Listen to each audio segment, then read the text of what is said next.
Mas o diabo sempre quer se levantar com Deus, quer enviar uma palavra forte. E todas as palavras são fortes, né? Elas falam ao nosso coração, segundo aquilo que nós precisamos ouvir. Mas hoje, em especial, nós vamos falar sobre salvação. Então eu sei que o diabo não quer, né, de forma alguma que você compreenda sobre isso, né? Por isso muitas vezes existe o levante. Eu gostaria que você fechasse os olhos, colocasse as mãos no seu coração. Nós vamos falar algumas passagens. Se você tiver facilidade de abrir, você pode abrir. Se você tiver dificuldade, a gente vai colocar no grupo da igreja. Você pode pegar todas essas palavras. Amém, pessoal? Feche seus olhos, em nome de Jesus. O Senhor nos escolheu, Senhor, para coisas grandes. O Senhor nos chamou, meu Deus, para fazer o teu trabalho especial, Senhor, neste mundo. Então, Senhor, eu te peço, Pai, vem com o teu poder nesta manhã. Venha falar, meu Deus, ao coração do teu povo, tudo aquilo que o Senhor deseja falar. Que não seja o homem a ministrar, mas que seja o Senhor a estar falando aquilo que precisamos, Senhor, ouvir. Meu Deus, eu te peço, repreende aquilo que quer impedir o teu trabalhar, todo cansaço, Senhor, todo mal que quer se levantar contra o seu povo, impedi-los, meu Deus, de ouvir a tua palavra, meu Deus, porque a tua palavra liberta. Então, meu Deus, que caia por terra todo e qualquer mal e que o teu poder, Senhor, seja manifestado nesta manhã, Senhor. Que os nossos olhos e ouvidos espirituais possam estar atentos para ver e ouvir qual é a tua vontade para nossas vidas, Senhor. É o que eu te peço em nome de Deus, que é Pai, Filho e Espírito Santo. Amém. E graças a Deus. Amém, igreja? Amém. Bom, terça-feira, eu já comecei o culto falando de uma situação, uma tragédia que tinha acontecido, que tinha abalado o meu coração. Quem lembra? Nós acabamos falando, né, sobre a situação lá no Centrão, né, do ataque da escola, da morte dos adolescentes. Igreja, nós estamos diante do final dos tempos e assim, ó, quem não quer enxergar é porque não quer enxergar de fato. Não tem como. A gente achou que ali ia ser ruim, aí você vê que pode piorar, sempre piora. Está indo de mal a pior. E aí eu queria falar sobre as duas coisas que aconteceram, né, nessa semana, que abalaram muito meu coração. A primeira delas foi sobre o naufrágio. Quem acompanhou? Acompanharam aí?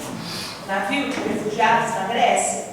As pessoas fugindo, né, de uma vida de tristeza, de angústia, porque ninguém vai se submeter a um perigo maior. Para a pessoa ter se colocado, né, muitas pessoas daquele jeito, num barco ali, né, naquele navio daquela forma, ali é porque realmente o perigo que elas estavam passando lá era maior do que aquele. Então elas estavam fugindo de um perigo maior.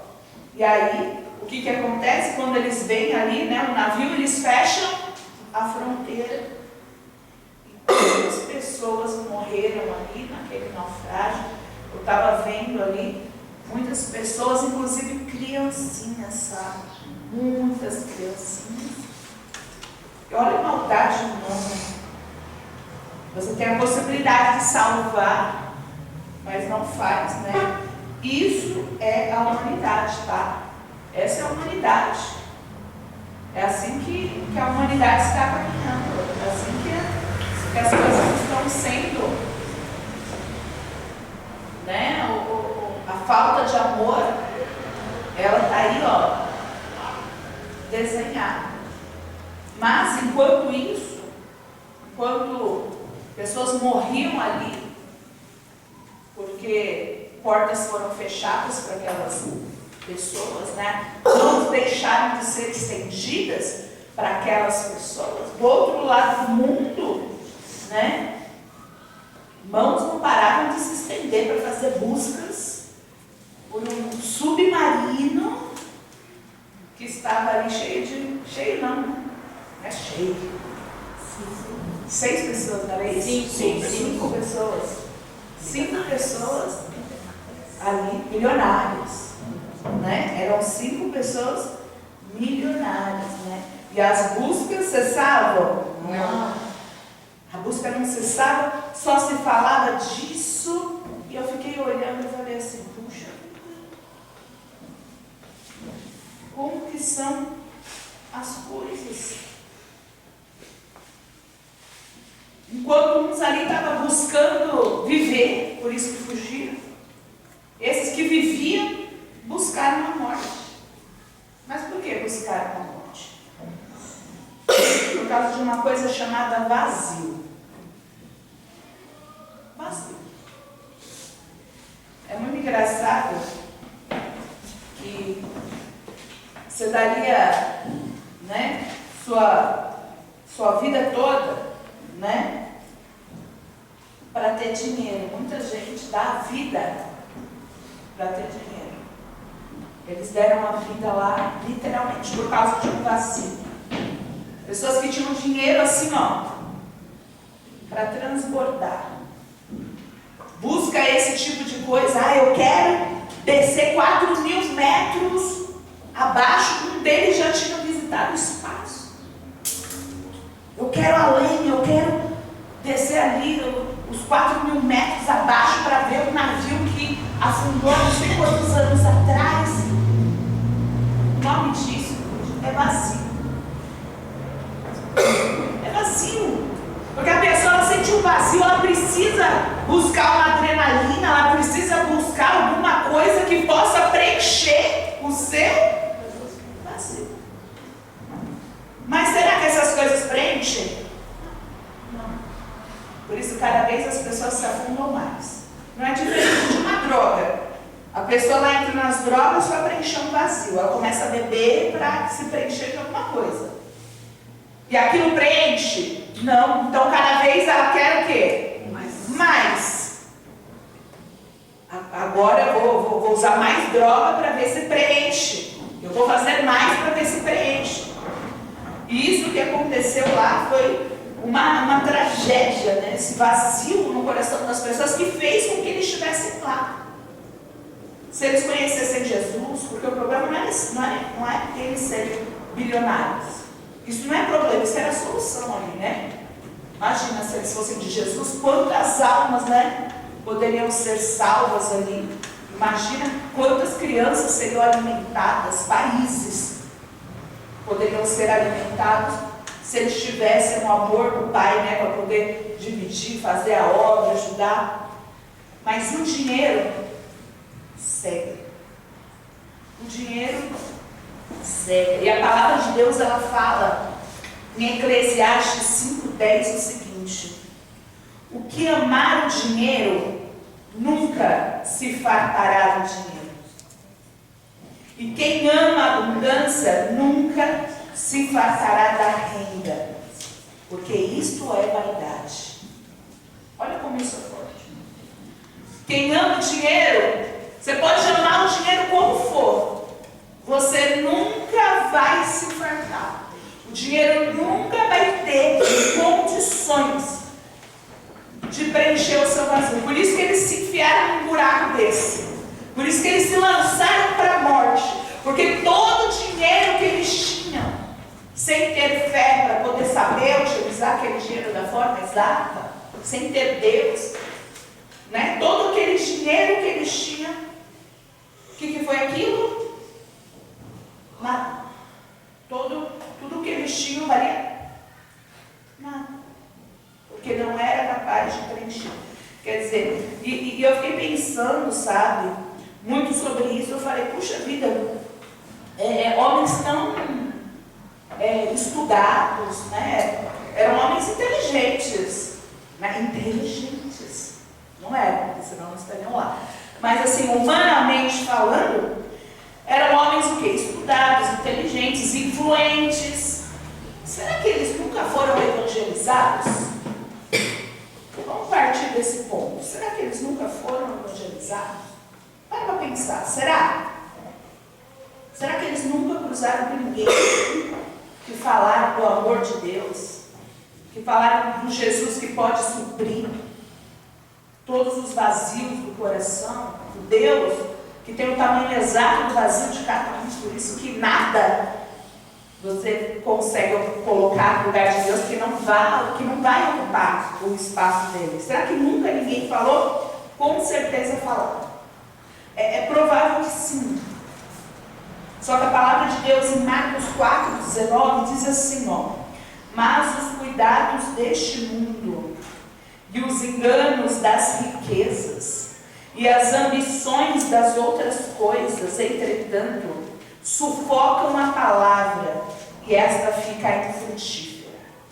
Essa palavra de Marcos 4,19 é quando ele está falando aquela parábola. Vocês se lembram a parábola ali da palavra lançada como semente, os solos, né? Os tipos de solos, e é justamente sobre isso, né? Esse trecho fala do perigo de a palavra ser lançada, mas o coração foi um coração preocupado com o mundo, enganado pelas riquezas, um coração cheio de ambições por coisas materiais, por coisas terrenas.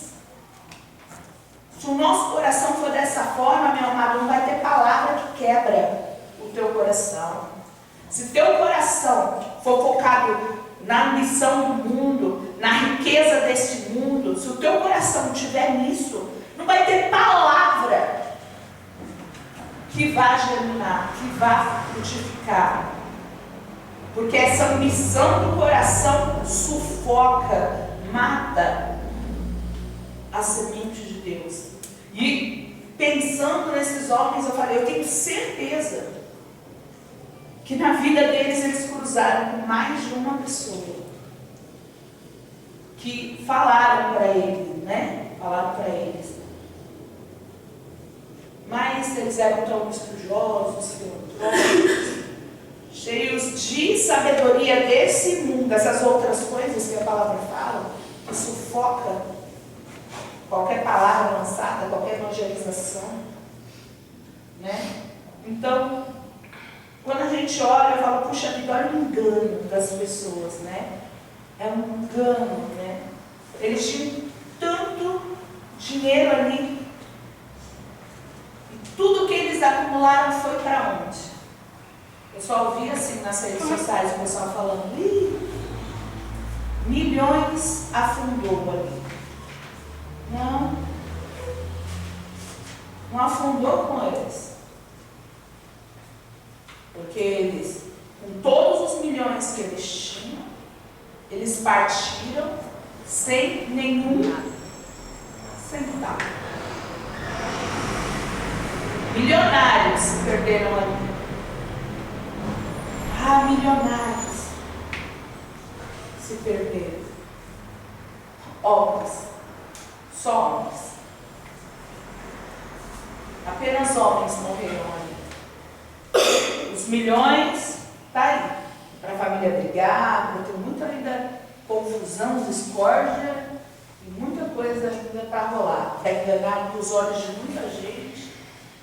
Tá aí. Mas quem partiu foi eles. E aí eu fiquei pensando, puxa vida, eles ajuntaram tanto. Tinha um lá que falou que era trilionário, era o homem, eu acho que o segundo, terceiro homem mais rico do mundo. Estava vendo por cima, eu falei, puxa vida, o que será que ele ajuntou que não seja aqui nessa terra? Porque a palavra do Senhor nos ensina isso. Se você for lá em Mateus, capítulo 6,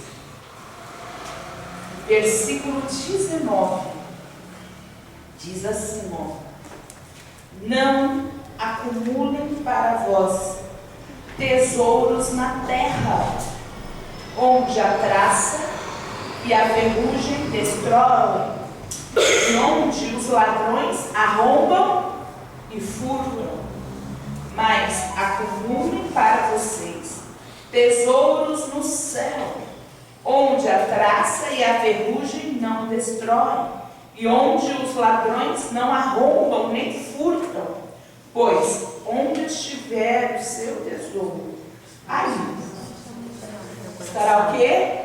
Seu coração. Seu coração sempre vai estar no seu tesouro.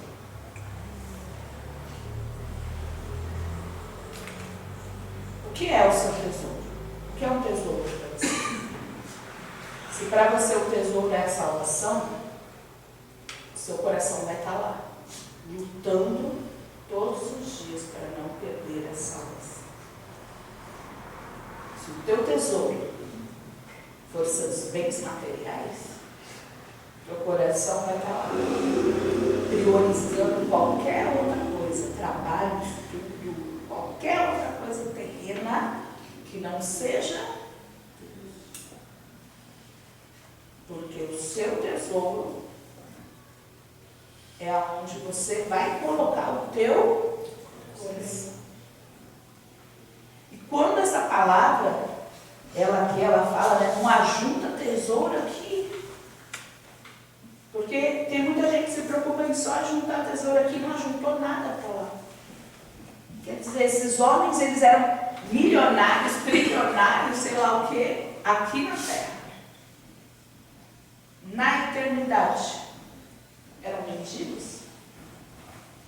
Que queda! Eu não sou ninguém para julgar quem está salvo e quem não está.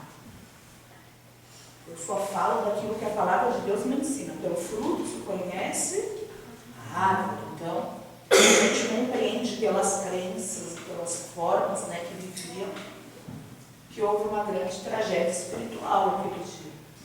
Mas não sou, quem sou eu para julgar? É Deus quem sabe de todas as coisas e do coração de todo mundo. Mas quando eu vejo isso daqui, me assusta. Me assusta. Só nessa semana, essas pessoas, tanto ali do naufrágio, quanto as que estavam ali morreram e estão aonde? Tem meio termo aí? Tem um lugar neutro? Ou elas estão agora no céu, ou elas estão aonde? No inferno. Não tem lugar neutro aí. Não tem uma coisa que, está no vão. Não tem. Isso é desesperador. Isso traz para a gente um outro pensamento. Poxa, essa tragédia, né, veio à tona. E a gente ficou pensando, eu fiquei pensando nas mais de 100 crianças lá naquele naufrágio. Nas pessoas que morreram. E aí, eu fiquei pensando, poxa, mas todos os dias o céu e o inferno recebem pessoas novas, todos os dias. Porque enquanto a gente está aqui, o cemitério está funcionando, os velórios estão funcionando, os hospitais estão funcionando, pessoas estão nascendo e outras pessoas estão morrendo. Quer dizer, todos os dias. Mas as pessoas se preocupam em acumular riqueza aqui. Elas não se preocupam em acumular riqueza no céu. E a gente vai precisar pensar nisso. Pastora, mas como então acumular riquezas no céu? Vamos lá em Mateus, capítulo 19. No versículo 17, um jovem rico, que você deve conhecer essa história. Ele pergunta para Jesus como fazer para possuir a vida eterna. Afinal, o rico gosta de possuir. Então, o que eu faço para possuir a vida eterna? E aí Jesus responde lá no 17 dele, guarda os mandamentos. Esse é o jeito, essa é a forma. Você quer ser salvo? Guarde os mandamentos. E aí ele fala, mas quais? Quais mandamentos? Jesus começou a detalhar. Não matarás, não adulterarás, não furtarás, não dirás falso testemunho, honra teu pai e tua mãe, amarás o próximo como a ti mesmo. E aí, o jovem, né, ele declara, né, Tudo isso eu já tenho feito. Tudo isso eu já faço. Mas o que me falta? E disse Jesus: se queres ser perfeito, ou seja, quer ir além da salvação, quer ser mais do que se pode ser, olha o que ele fala: vai, vende tudo o que tens e dá aos pobres, e assim terás um tesouro nos céus. E aí vem e me segue. Mas o jovem, ouvindo esta palavra, retirou-se muito triste, porque possuía muitos bens. Que coisa, né? É muito interessante. Será que se ele tivesse poucos bens, ele faria o que tinha que fazer? Ali ele possuía muitos bens, ele pensou o quê? Engraçado que você vê Jesus chegando nele para falar: ei, rapaz, vem cá, vende tudo que tens e dá aos pobres. Você viu isso? Isso aconteceu? Quem quis falar com Jesus? Quem quis saber a real? Ele que chegou e falou: ó, Senhor, como que eu possuo a vida eterna? Pensa que ele tinha muitas posses, mas ele se preocupou com a vida eterna. Então ele tinha um entendimento espiritual, senão ele nem ia se preocupar. Ele entendeu ali que ele precisava possuir a vida eterna, independente das posses que ele tinha hoje, nessa terra. Jesus dá uma orientação para ele ser salvo, mas ele quer ir além. Ir além era ser um discípulo, era trabalhar para Jesus. Ir além, ele não foi capaz de ser. Ali ele ficou triste, virou as costas. Por que existe essa separação, né? Entende uma coisa: a salvação, ela é pela graça. Então, basta você aceitar que Cristo morreu por você e aceitar os ensinamentos que Ele te deixou, para que você não perca a salvação, né? Praticar os mandamentos, que é o que Jesus falou ali, né? Pratica todos os mandamentos que eu deixei aqui. Isso daí vai fazer você ser salvo. Mas existe uma coisa chamada galardão. E galardão é pela obra. Então a salvação é pela graça, galardão é pela obra. Vamos entender o que é galardão, né? Porque tem os adolescentes que estão na fé chegando agora, assim, né? E o galardão, ele é a recompensa de Deus por nossas obras aqui na terra.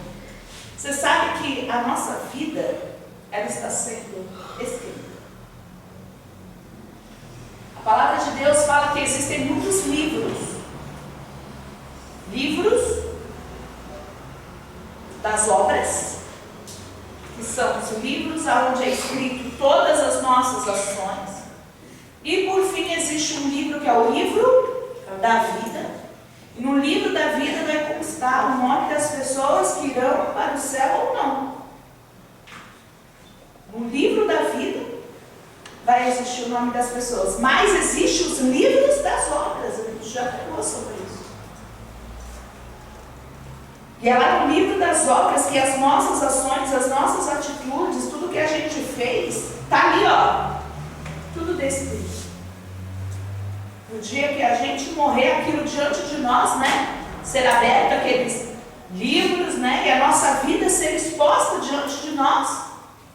Tudo que fizemos, tudo que deixamos de fazer, um julgamento, né, tudo que foi feito ali, né. E o galardão, a palavra fala que o galardão é a recompensa de Deus, né? É o troféu, a coroa, né? Por aquilo que você faz, por aquilo que você fez, por suas palavras. Só que por muito tempo, quando eu era novinha na fé, eu fui enganada, achando que esse galardão, esse prêmio seria muito ouro, seria muitos diamantes, né? Que a gente ia receber ali por trabalhar por Cristo.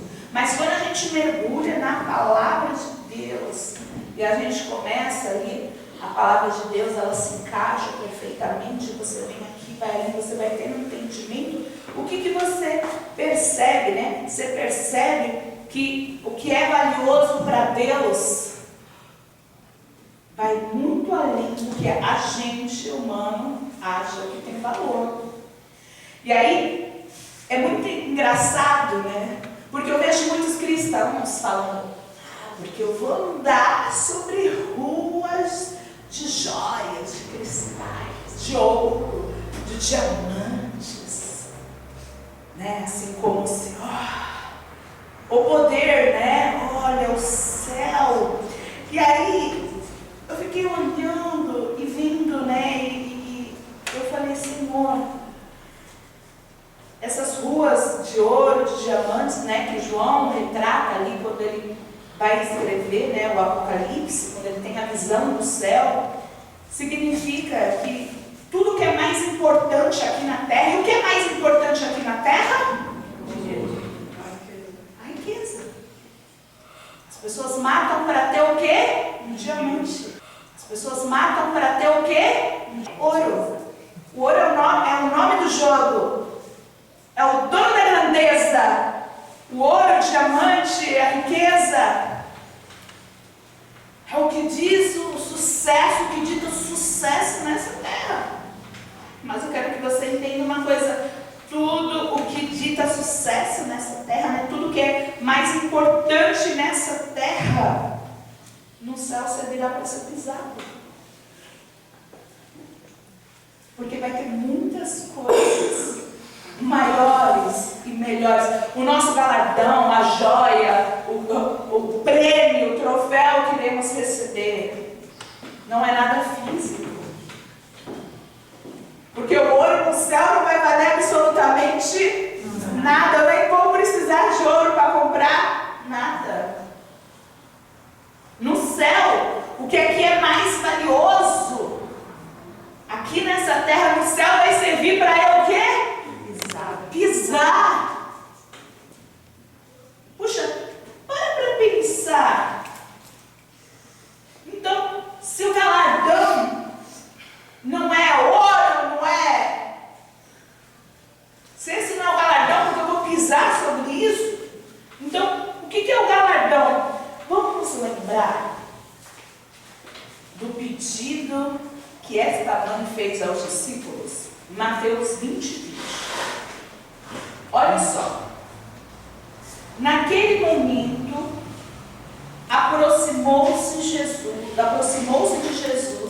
a esposa de Zebedeu com seus filhos e, prostrando-se, fez um pedido a Jesus.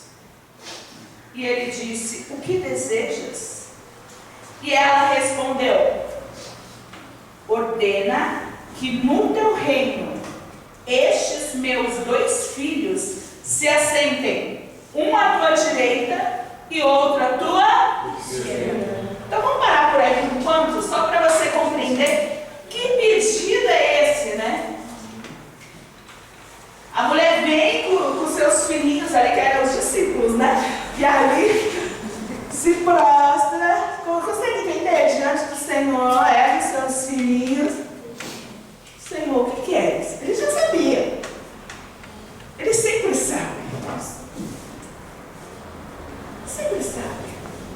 A gente não pega de surpresa. E aí ele, o que queres? Senhor, que o meu filho se aceite à sua direita e o meu outro filho à sua esquerda.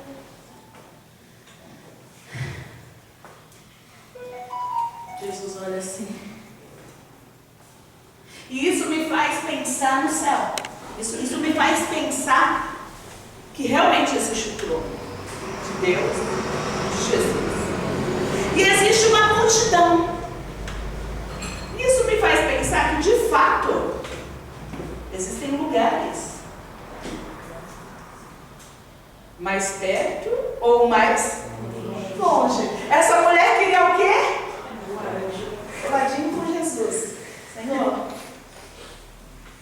E ali, Jesus, ele responde assim: não sabeis o que pedis. Não sabeis o que pedis. Contestou-lhe Jesus. Aí ele fala assim, ó: podeis vós, ele vira para os discípulos e fala: podeis vós beber o cálice que eu estou prestes a beber? E ser batizado com o batismo no qual eu estou sendo batizado? Pô, Jesus saiu do trono de glória, veio até aqui para passar tudo o que ele precisou passar. Isso fez com que ele fosse digno do trono.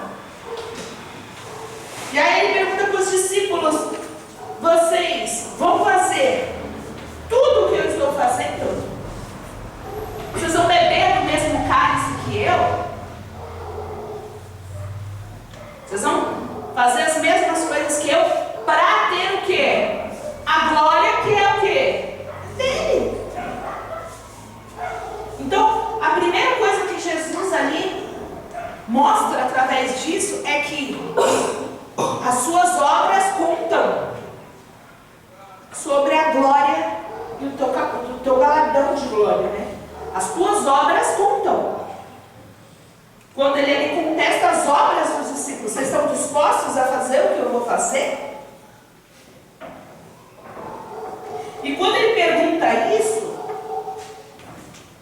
eles afirmaram que sim. Eles afirmaram que sim. Então Jesus lhes declarou: certamente bebereis do meu cálice.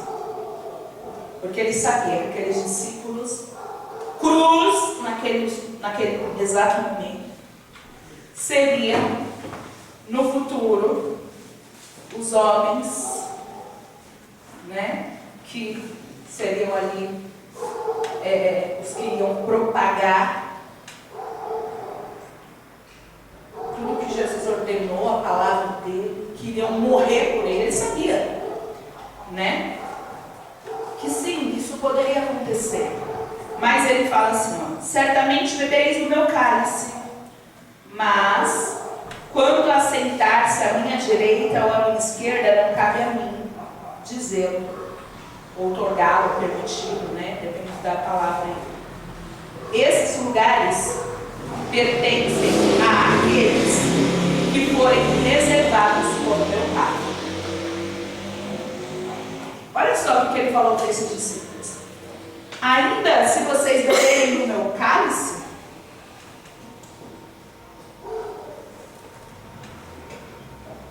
quem vai dizer o lugar de cada um na eternidade é quem? É o Pai. E ele já falou aqui que é de acordo com as suas obras, da forma como ele coloca, né, para os discípulos. Isso é uma coisa muito interessante da gente pensar, porque eu acredito, no fundo do meu coração, que o maior prêmio que pode existir, o maior galardão, é a aproximação com o Pai. Eu acredito nisso, sabe? Em Apocalipse, fala que não vai existir o sol, né? Porque a luz do Senhor é quem me ilumina. Você imagina o tamanho dessa luz? Você imagina o tamanho dessa luz? A gente sem o sol vive em escuridão. A gente é dependente do sol aqui nessa terra. Mas no céu, entenda, não existe sol. Não existe. No lugar de habitação do Senhor não existe sol, porque Ele é quem brilha. Tanto que quando foi para iluminar a terra, Ele criou o sol.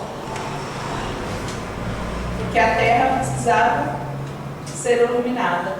Mas o lugar de habitação de Deus não precisa de nada para iluminar que não seja o próprio Deus. E eu estava lendo também, né, sobre os mártires. Aquela parte que ele tem a visão ali dos mártires. É muito interessante quando fala ali que eles têm um lugar especial. Existe o trono de Deus, os anjos ao redor, e ali os mártires num lugar, né, especial. Olha só que legal ali, sabe? Com vestes, a palavra fala aqui, com vestes purificadas, com vestes brancas especiais. Então, você começa, né, a palavra, você começa a entender que no céu também haverão lugares. Sabe, a salvação ela é muito importante. A salvação é necessária. Aquele ladrão, do lado de Jesus, ele recebeu o bilhete premiado ali da passagem para o céu poucos minutos antes dele morrer. Ele nem batizado não era. Ele nem evangelizava. Ele nem trabalhou para Jesus. Ele não fez nada disso. Não deu tempo dele fazer nada. Mas ele foi salvo. Jesus afirmou: ainda hoje estarás comigo no paraíso. Houve uma afirmação ali. Aquele homem, não há dúvidas de que ele foi o quê? Salvo. Mas o que você tem que compreender que você não pode comparar a vida deste homem no céu com a vida de Paulo. O que Paulo esteve disposto a passar por amor de Deus garante a ele um galardão. Ele não pode se comparar com Pedro, que também crucificaram, mas a gente ponta a cabeça por se sentir indigno ao Senhor. Ele não pode se comparar com aqueles que dão a sua vida, que trabalharam a vida inteira para Deus, entregaram a sua vida por amor. Isso não se compara, porque existe uma diferença de salvação e de galardão. E as pessoas, muitos se preocupam com a salvação. Então as pessoas, elas não erram que eu falo, porque a gente erra todos os dias, né? A gente é falho, mas vive longe do pecado. São pessoas que tentam fazer as coisas certinhas. Mas entenda uma coisa, o galardão é muito importante. E para você ter esse galardão, esse lugar especial, essa sua coroa, né, que não é terrena, que não é física, né, essa sua coroa especial, esse seu lugar de honra, você precisa evangelizar. Você precisa trabalhar para Deus. Não basta só você ter uma vida reta. Isso te garante a salvação. Mas quando você decide, eu quero trabalhar para Deus, isso lhe garante, além da salvação, o galardão. A evangelização, olha como é importante você falar de Jesus para as pessoas ao seu redor. Preste muita atenção, porque a evangelização, ela acolhe os filhos para Deus. A semente vem dele, que é a palavra de Deus, é a semente para este mundo, para essas pessoas. Mas é através da evangelização, né, que a gente colhe filhos para Deus. Cabe a nós o serviço da obra de Deus, para então sermos dignos do salário do trabalhador. Você consegue compreender? Tem uma palavra lá em João 4, 35, 36, que diz assim, ó, ele disse aos seus discípulos: levante os olhos e vejam os campos, pois estão maduros para a colheita. Quem colhe recebe desde já a recompensa e ajunta o seu fruto para a vida eterna, para que se alegrem ao mesmo tempo o que semeia e o que colhe. Está conseguindo entender? Você conseguiu entender? Ou foi difícil? Entende aqui, ó. Entende aqui. O Senhor Jesus, ele vira para os discípulos e ali ele olha os campos, né? E os campos estavam assim, branquinho, pronto para a colheita. E ele usa aquele exemplo para falar, ó, tá vendo aqui os frutos maduros? É hora de colher. Quem se alegra? Tanto quem plantou, quanto quem está colhendo. E aqui está falando que aquele que colhe, ele colhe fruto para a vida eterna. Olha só. Fruto para a vida eterna. O Senhor se alegra e você se alegra quando uma alma é salva. Porque Jesus foi a semente plantada, a palavra dele foi a semente plantada. Mas quando você colhe, através da sua evangelização, através de fazer com que essa semente chegue até as pessoas e você colhe filhos ali para Deus, você está fazendo com que as suas obras sejam obras dignas. A gente não é perfeito. A gente não é bom. Nós somos frágeis, fracos diante da grandeza de Deus, mas a gente precisa buscar dar o nosso melhor. Porque eu sempre falo, você nunca vai me ver falar diferente disso. Se a gente, a perfeição, né? Se a gente buscando a perfeição, a gente nunca vai ser perfeito. Se a gente deixar de buscar, a gente não vai nem chegar perto. Então, a gente precisa evangelizar, a gente precisa falar do amor de Deus. Isso é galardão. As nossas obras. Entenda uma coisa, a melhor forma de você ganhar almas é a sua vida, o seu bom testemunho. A sua vida alcança lugares em que a sua boca não pode alcançar. Você precisa mostrar a Deus através da sua vida. Nós estamos no final dos tempos e você precisa ser a luz. Porque Ele te chamou para ser a luz do mundo. Ele te chamou para ser o sal da terra. A luz do mundo ilumina a escuridão. O sal, ele dá sabor a qualquer coisa sem sabor. Então, compreende o seu chamado. Compreende que primeiro você precisa buscar a salvação, e a salvação depende de Jesus, da graça dele, mas para eu manter-me salvo, eu tenho que obedecer os mandamentos dele. Isso é uma condição. Mas as obras que eu pratico, eu trabalhar para Deus, vai me acrescentar um galardão, um lugar especial no céu. E a proximidade com o Pai é o maior prêmio que a gente pode ter. Os prêmios que nós receberemos no céu serão totalmente diferentes, serão vestes de glória. Serão coisas que a nossa mente, elas são incapazes. Elas são incapazes de alcançar. E eu fiquei a noite inteira, eu vi o Apocalipse inteiro, já que eu estava com tempo, né?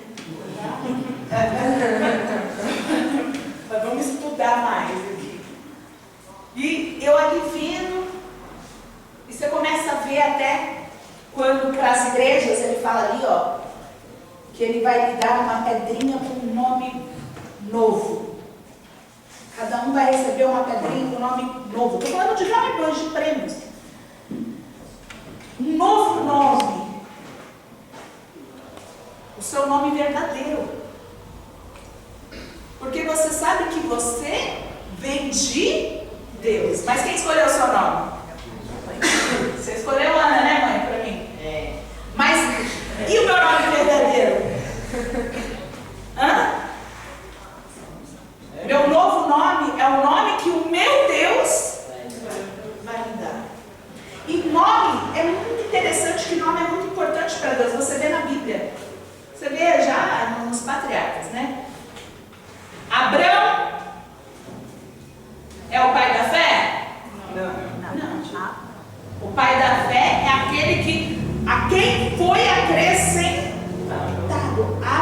Abraão, quer dizer, Deus tem muito essa coisa, né? Do nome.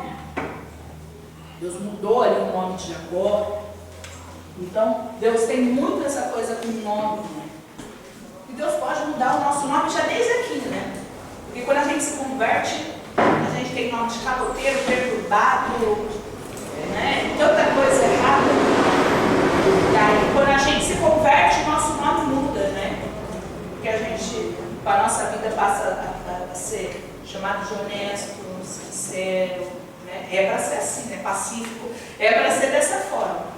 Mas eu estou dando um exemplo. Os presentes que nós vamos receber no céu serão presentes muito especiais. E tudo será realizado de acordo com as nossas obras. Não pense você que até se dedica, você até faz, mas às vezes você faz ali o seu 99. A misericórdia de Deus pode te empurrar ali, né? Porque você não está pecando, você está até cumprindo os mandamentos. Mas você poderia ir além, sabe? Aquele ir além vai lhe faltar lá no galardão, se você não fizer. Lembra que existe ordem, né? Para a gente ir pregar o evangelho a toda criatura. É ordem. E quando eu leio essa passagem, eu vejo, né? Quando eu vejo aqui que, poxa vida, é recompensa para a vida eterna, né? A gente salvar almas, a gente colher almas para Deus. Eu vejo, puxa, está aí a razão pela qual a Bíblia fala que quem ganha almas é sábio. Porque a palavra não afirma lá em Provérbios? Quem ganha almas é sábio. Então, quem ganha almas é sábio, é inteligente. Quem ganha almas é esperto, porque você está fazendo além da sua própria salvação. Você está levando salvação a outras pessoas. Você está fazendo além de ser filho de Deus. Você está trazendo mais filhos para o nosso Deus. Olha só. Por que você sabe? Porque é sábio. Quem ganha almas é sábio.